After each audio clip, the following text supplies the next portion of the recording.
Chers amis téléspectatrices, chers amis téléspectateurs, bonjour. Bienvenue à cette nouvelle formule de votre émission, l'émission Revue Hebdo sur la chaîne Infomédia One, où nous allons passer l'actualité en revue avec un invité. Et aujourd'hui, notre invité est Monsieur Pierre Eboundi. Bonjour. Bonjour. Monsieur Pierre Eboundi est pharmacien de profession, et également président de la Ligue panafricaine Umoja. J'espère ne pas en avoir trop dit et je vais lui laisser quelques instants, 30 secondes, une minute, pour essayer de nous faire un CV Express, qui il est, d'où il vient. Voilà, à vous. Alors, un CV Express. Alors, moi, comme vous l'avez dit, je m'appelle Pierre Eboundi. J'ai fait mes études primaires, secondaires et un début d'université à la fac de sciences de Brazza. Ensuite, je suis venu en fac de pharma. J'ai validé mon diplôme dans les années 84, si mes souvenirs sont bons. En Europe. En Europe, oui, à Reims plus exactement. Et puis, j'ai commencé très jeune le combat politique dans le cadre de l'UGEC, qui à l'époque était un syndicat étudiant qui se voulait anti-impérialiste. Donc, j'ai continué ici quand j'ai été à l'AEC, Association des étudiants congolais, et ensuite, j'ai participé à pas mal de mouvements, notamment le M22 avec Ange Diawara. Et puis, aujourd'hui, avec des jeunes, nous avons mis en route toute une dynamique sur le panafricanisme à travers la Ligue panafricaine Umoja, qui regroupe tous les enfants de l'Afrique et de sa diaspora, c'est-à-dire que les natifs du continent ou ce qu'on appelle des afro-descendants. D'accord. Voilà. Ok, merci pour ces éléments de réponse. Et si je vous dis Mundu, ça vous parle? Mundu, ça me parle parce que c'est là où j'ai commencé. Enfin, j'ai continué mon CP1, puisque je l'avais commencé à Kinkala. Mon père était gendarme, on nous avait affectés au Tchad. Kinkala, dans le sud du Congo. Oui, dans le Poul, plus exactement. Tout à fait. Et oui, c'est vrai, j'ai été à Mundu avec mes parents. En tout cas, j'étais au CP1. J'ai parlé Sango à Mundu, et puis voilà. Donc, après, on est revenu à Brazzaville. C'est parfait. Nous allons donc revenir sur votre parcours, sur la Ligue panafricaine Umoja que vous avez évoquée et les 3 livres que vous nous avez apportés. Prenons le premier sujet d'actualité. Alors, nous pensons aux APE. Les accords de partenariat économique ont été signés il y a quelques mois entre l'Union européenne d'une part et beaucoup d'États africains. Quel regard, vous, en tant que militant panafricain, panafricaniste, vous portez sur ces accords? Bon, vous dites bien les accords de partenariat et économique. Moi, en tant que panafricain, enfin en tous les cas pour nous, les panafricanistes, ce sont des accords de pillage économique. Carrément. Très simplement, pour la simple raison qu'à travers ces accords, on a forcé nos pouvoirs politiques, bon gré mal gré, à signer ces accords qui prétendent que le continent africain va rentrer dans les échanges internationaux. Il y aura la libre concurrence, les matières produites ou transformées dans les pays africains pourront rentrer plus facilement dans les pays européens, vice-versa. Et dans la réalité, ce n'est pas ce qui va se passer, puisqu'on sait très bien que l'essentiel des produits finis, c'est l'Europe qui les fabrique. Et que pour l'Europe, ils vont pouvoir piller, prendre les matières premières et puis supprimer toutes les taxes douanières qui pouvaient qui les frappaient jusqu'alors. Donc, en signant ces accords-là, nous perdons beaucoup d'argent, notamment dans les entrées des produits, dans les frais de douane, en fait. Donc, l'Afrique, elle perd toutes les devises qui rentraient. Et en contrepartie, l'Union européenne promet une aide substantielle, mais en fait, il n'y a pas d'aide. C'est-à-dire qu'on est en train de rebasculer des fonds qui étaient destinés à d'autres projets comme étant une nouvelle aide qu'on donne aux pays africains. Donc, en gros, ce qu'il faut comprendre dans ces accords, l'Afrique perd tout et l'Europe gagne le max. D'accord. Alors, une petite précision rapidement à ce sujet. Vous avez dit on a forcé la main. C'est-à-dire, comment ça se passe? Bon, on a forcé la main parce que l'Europe dispose de deux outils importants qui sont la Banque mondiale et le FMI. Et donc, quand un État veut avoir des projets ambitieux pour son territoire, d'une manière générale, il va se retourner vers la Banque mondiale ou les États-Unis. Et là, pour avoir ces crédits, la conditionnalité, entre autres, était il faut signer des accords. Si vous ne signez pas les accords, on ne vous donne pas les crédits.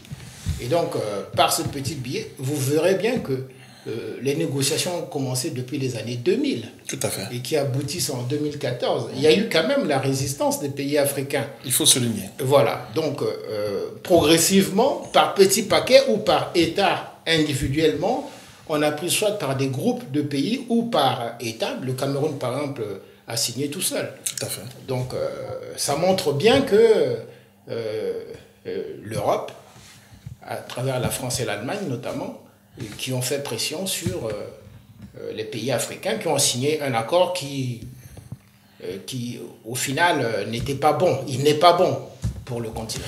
Merci pour ces éléments. Actualité très brûlante également, il s'est passé en Gambie une tentative de coup d'État contre le président Yahya Jammeh. Alors, ce sujet nous interpelle parce que l'Occident nous habitue à réagir selon des cas, à des élections, qu'on les appelle bonnes ou pas, à des coups d'État, mauvais ou très mauvais. Mais là, l'Occident a observé un silence assourdissant. Qu'est-ce que vous en pensez? Bon, le problème, c'est que l'Occident défend ses intérêts, et ça, on peut le constater. Il n'y a pas eu une condamnation de l'Occident par rapport au coup d'État. Mais par contre, on a bien peint le régime gambien, et notamment le chef de l'État, qui évidemment, par rapport à la question des droits de l'homme, on peut se poser pas mal de questions. Donc, ce qu'il faut comprendre, c'est-à-dire que qui sont les auteurs? Est-ce qu'ils travaillent pour les intérêts de leur pays? Est-ce qu'ils sont manipulés à travers les puissances étrangères? Toute la question, elle est là. Mais cela est possible aujourd'hui parce que quand vous voyez la Gambie, ça fait pin-up à l'échelle internationale. Qu'est-ce qu'un pays comme la Gambie peut faire devant des masses continentales comme la Chine, l'Inde, les États-Unis, l'Europe, etc. et tout? C'est pin-up. Hein, c'est pas des États viables, que ce soit la Gambie, le Congo ou autre. C'est pas des États viables. Donc, de mon point de vue, tout ceci est possible parce qu'il n'y a pas des États fédérés d'Afrique. Le jour où on mettra en place une puissance africaine, une puissance continentale dans un seul État fort, je pense que la question du coup d'État sera réglée. Parce que c'est la fédération qui va traiter ces questions-là. Ce n'est pas une personne parce que on a touché à son micro-pouvoir. Il va semer la panique pendant des années. Non. Là, la fédération aura les moyens de mettre un terme à toute cette agitation. Là, c'est vraiment une perche que vous me tendez, parce que vous avez parlé d'État fédéré. Alors, vous avez dit tout à l'heure que vous étiez... je vous ai présenté, comme étant le président de la Ligue panafricaine Umoja.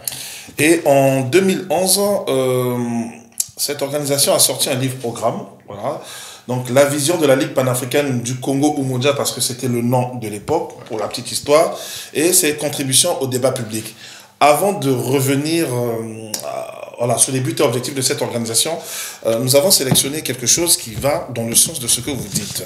Alors, dans l'introduction, dans ce livre, il est écrit « Nos clans, nos lignages, nos villages, nos tribus, nos ethnies et nos seuls États post-coloniaux en Afrique noire peuvent-ils constituer des forces politiques de combat et de négociation devant les blocs géopolitiques et géostratégiques organisés du monde d'aujourd'hui et de demain? Et ça va exactement dans le sens de ce que vous dites. Oui, tout à fait. Là, c'est l'introduction de ce livre. Et c'est moi qui ai écrit cette introduction. Donc, le problème est posé à chacun de nous.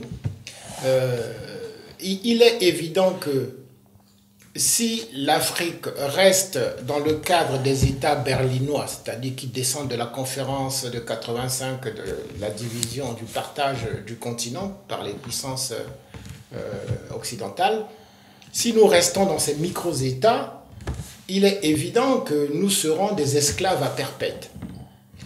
Mais les panafricanistes refusent d'être des esclaves et de laisser à leurs descendants cette situation. Donc nous nous battons pour créer l'État fédéral qui doit être un État puissant avec une défense commune, avec une monnaie unique,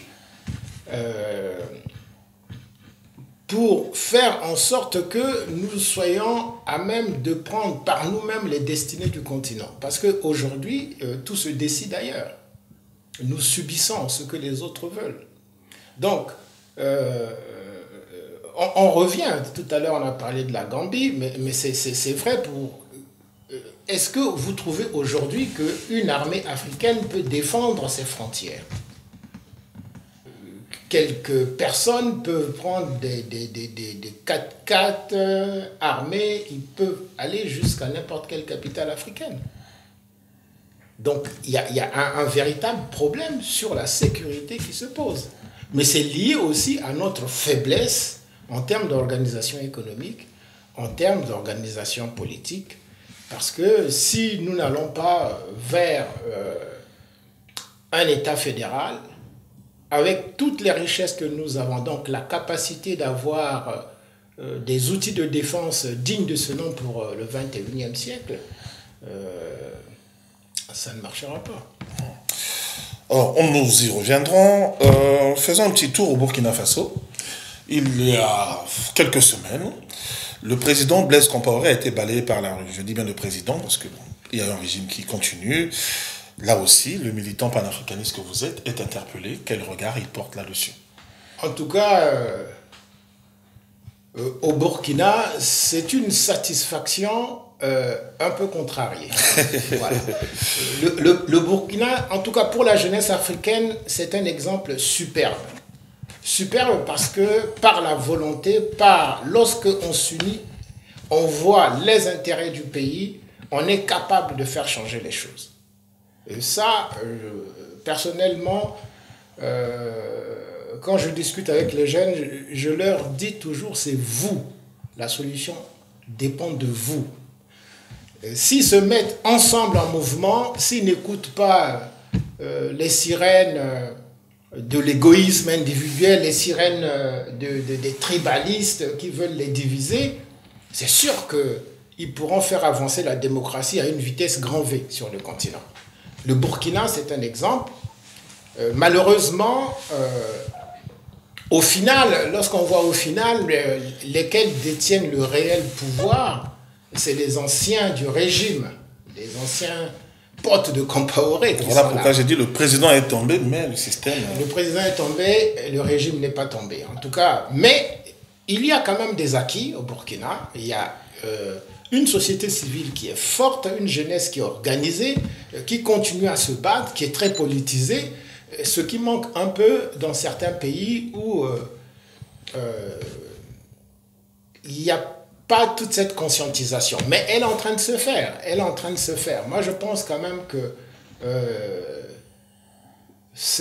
pour commencer, 2015, ça a été en tout cas... Un beau cadeau. Un beau cadeau. En tout cas, le Burkina nous a fait un beau cadeau. En tout cas, merci beaucoup. Alors, nous revenons sur vos livres. Donc, comme je l'ai dit, la vision de la Ligue panafricaine du Congo-Umoja chez l'Harmattan, il faut préciser. Nous avons M22, une expérience au Congo, devoir de mémoire, livre d'entretien avec M. Enda Diogène Seni, qui est professeur de gestion dans la région toulousaine, et également autocritique du M22. Avant de parler de votre engagement politique et un peu de votre jeunesse, je prends ce livre qui est le livre le plus personnel de tous les trois. Vous n'êtes pas sorti ex nihilo, vous avez une famille, vous avez des amis. Comment la sortie de ce livre a été perçue autour de vous? Bon, ça dépend de quel camp on se place. C'est toujours pareil. Bon, moi, je pense que, en tout cas, en ce qui me concerne, c'était nécessaire d'écrire ce livre. Pourquoi? Par rapport à cette expérience qui a été difficile. Elle était très riche et difficile à la fois, puisqu'on a perdu des amis, des êtres très chers dans cette lutte. Abbas Haïdara, Achille Abbas Haïdara, c'était pas un ami, c'était... Bon, je cite les noms que vous avez, alors les gens qui ont fait partie de la cour révolutionnaire de justice, et je voulais également arriver justement à vos amis que vous avez perdus. Jean-Claude Bakekolo notamment, et Oluka. Jawara, voilà. Jean-Baptiste Ikoko, Oluka, bien sûr. Tout à fait. Bon. Ce que je veux dire, c'est que pour arriver à ce livre, c'était une expérience assez difficile, comme je disais, parce qu'on a perdu des amis. Mais de l'autre côté, du point de vue du militantisme, on a appris beaucoup de choses. On a appris comment on pouvait s'organiser dans des conditions les plus difficiles possibles. Mais ça a été possible. Et on a fait avancer la lutte révolutionnaire. Parce qu'il y a une critique de fond sur l'État néocolonial. Derrière tout ça, c'est-à-dire que la question qui se pose, est-ce que on peut aller à l'assaut, prendre le pouvoir sans cap, parce qu'aujourd'hui, vous avez des coalitions qui se font sans vision. C'est-à-dire qu'on enlève le président et après, on se règle les comptes. Alors que là, le cap était clair, donc il fallait amener le pays au socialisme, donc à travers la Révolution nationale démocratique et populaire, enfin en tous les cas, le cap était bien fixé. Donc voilà. Maintenant, par rapport à ma famille, bon, ça dépend. Moi je pense que c'était une explication nécessaire, parce que les gens ne peuvent pas comprendre que moi, fils de la petite bourgeoisie congolaise, puisse se rallier à un mouvement révolutionnaire aussi radical. J'avais tout intérêt, comme beaucoup d'ailleurs, à être peinard dans mon coin, et puis les choses allaient se passer normalement. Mais j'ai fait le choix de me battre pour contribuer à la libération de mon pays. Donc voilà. Donc, au niveau de la famille, c'était important que j'écrive ce livre pour que les gens comprennent. Je ne me positionnais pas contre tel ou tel individu.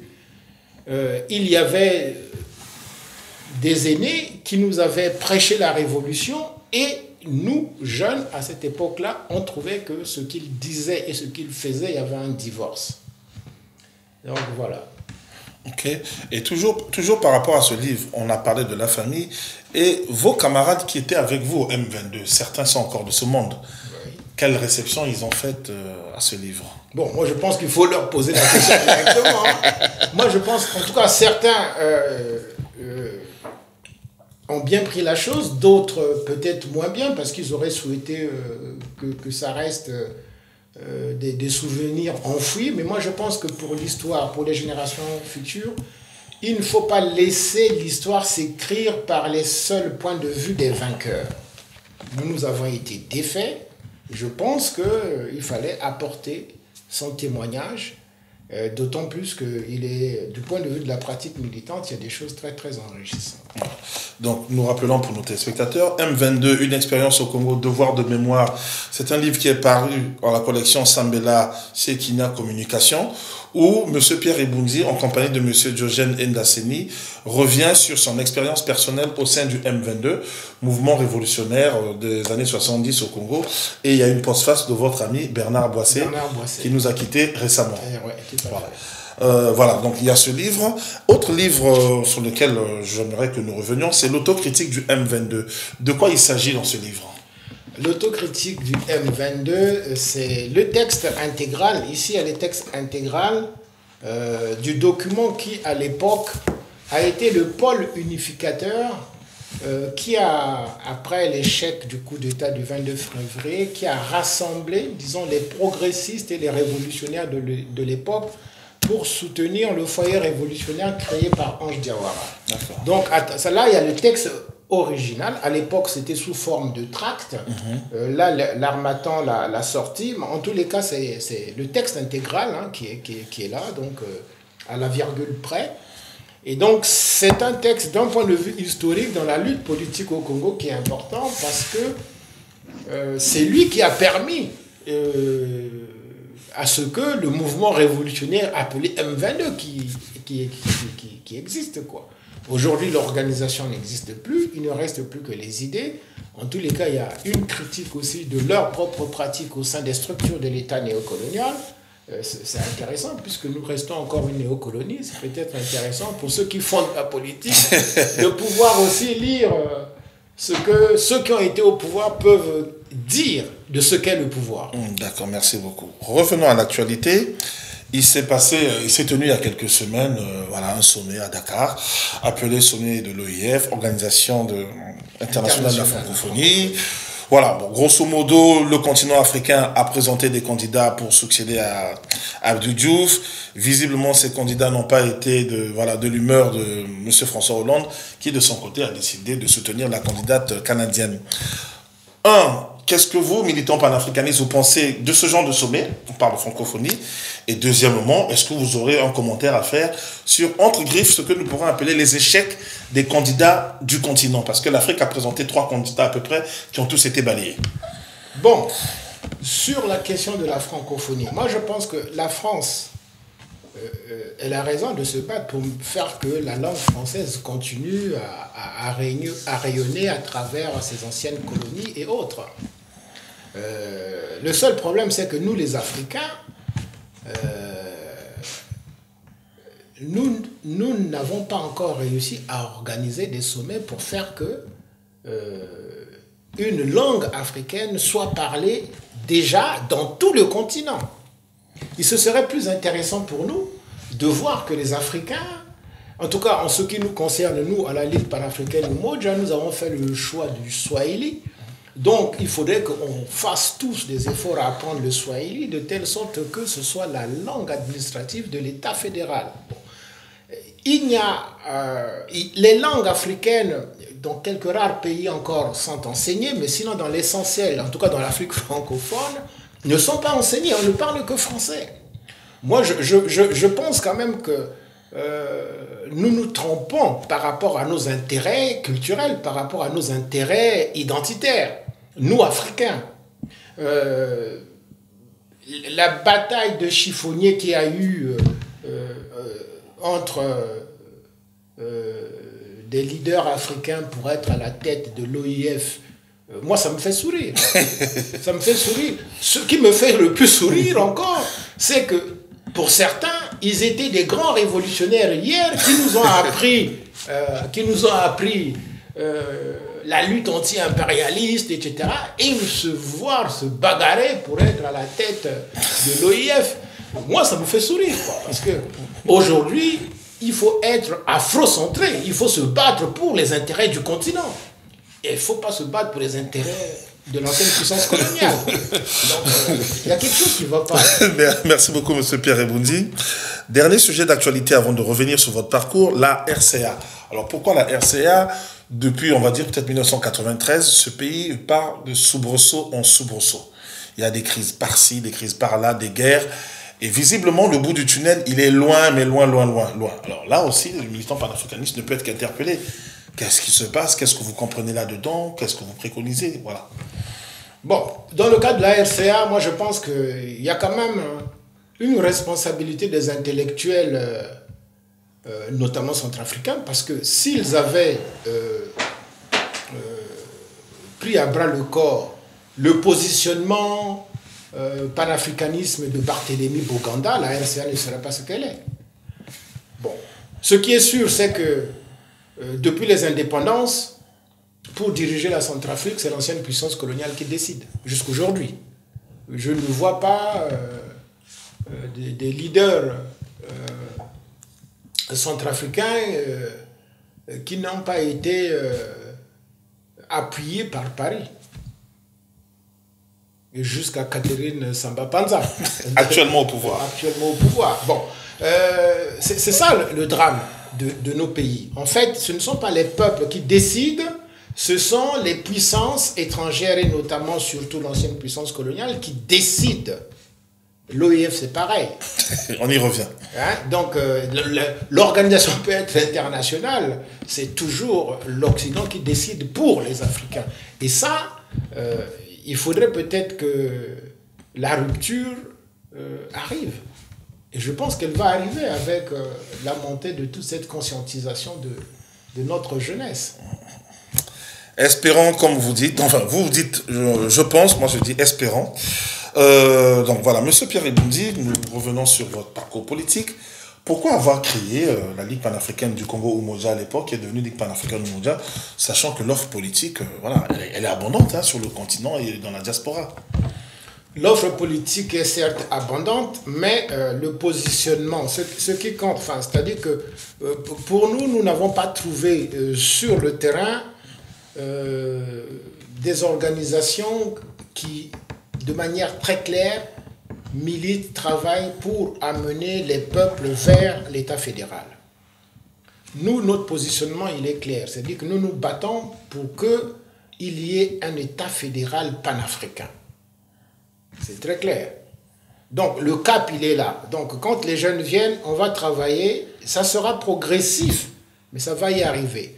Lorsque nous allons libérer 1, 2, 3 États berlinois, ces États pourront organiser des référendums pour créer déjà l'embryon de l'État fédéral. Donc, on n'attendra pas. Donc, on arrive au pouvoir, il faut organiser les référendums pour créer cette unité-là. Donc, vous n'êtes pas dans la logique de ceux qui disent qu'il faut attendre que les 50 États ou 34 États africains soient prêts pour aller vers les États fédéraux en Afrique. C'est un non-sens.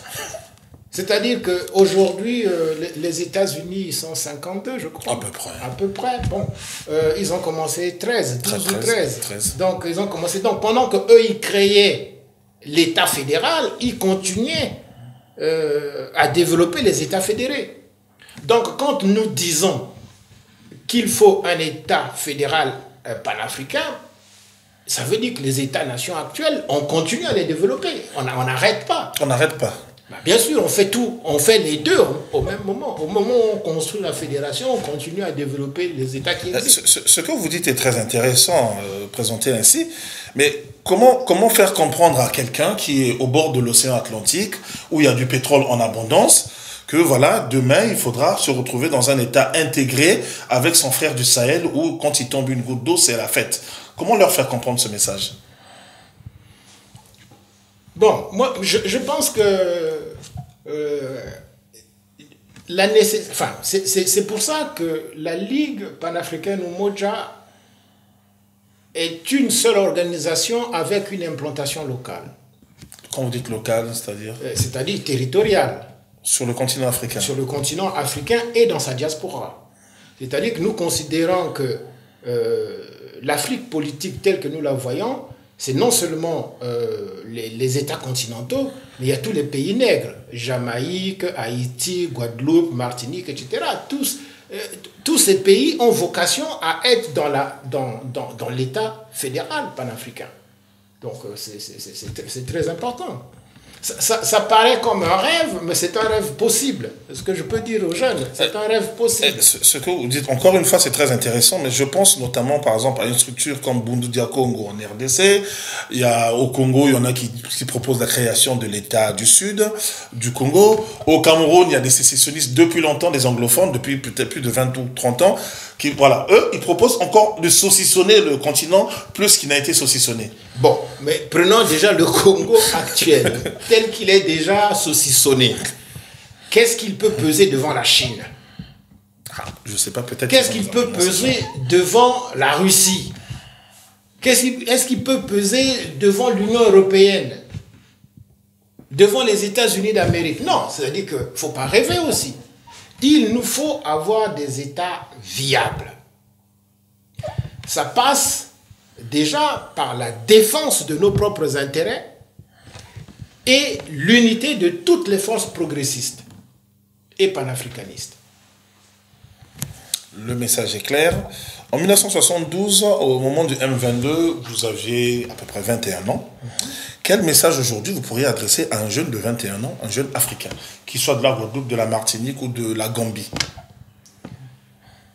D'adhérer dans une structure panafricaniste, de préférence la Ligue panafricaine Moja, pour pouvoir porter sa pierre au combat. Nous avons besoin des volontés, nous avons besoin de tout le monde. Nous avons un continent à transformer. Nous avons, très bientôt, nous serons là, au niveau démographique, l'une des plus grosses masses démographiques de la planète. Donc, l'Afrique et tous ses enfants, puisque les Africains, on les a sortis du continent, ils sont dans les 5 continents. Juste pour info, la population de la Chine et la population sur le continent africain, c'est quasiment la même chose aujourd'hui. Voilà. En tout cas, merci pour ces éléments. Nous tirons vers la fin. Vous avez parlé des langues africaines. Un mot dans une langue africaine de votre choix, pour notre public. Un mot de votre choix. Vous avez le choix de la langue ou des 2 langues. Je ne sais pas comment vous allez faire. Balamo. Ce qui signifie en français je te dis bonjour. Bon, ça, en tout cas, là, c'est en sango. Ça me permet d'apprendre également le sango. Je vais m'y mettre, je l'espère. Notre émission se termine, comme je l'ai dit. Pour finir, M. Pierre Eboundi, un coup de cœur, peu importe le domaine. Quelque chose qui vous a marqué positif, en dehors de la chute de Compaoré. Juste une précision. Dans les livres, là, il y a plusieurs contributeurs. Ah oui, on va le rappeler à la fin. C'est parce que c'est un livre collectif. On va le rappeler à la fin, effectivement. On va le rappeler. Et là, les auteurs, c'est bien Ange Diawara, Jean-Baptiste Ikoko, Jean-Claude Bakekolo et Jean-Pierre Oluka. Tout à fait. Okay. On a prévu de le rappeler à la fin. Donc voilà, je reviens sur un coup de cœur. À part la chute de Compaoré, dont vous avez parlé, qui vous a beaucoup touché, qu'est-ce qui vous a touché très positivement cette semaine, ces 2 dernières semaines, ce mois passé?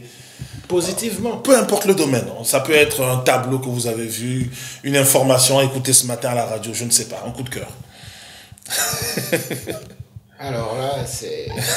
Bon, ce que moi je peux dire, c'est plutôt une impression générale, c'est de voir que de plus en plus, le message panafricaniste, l'idéal panafricaniste est de plus en plus partagé.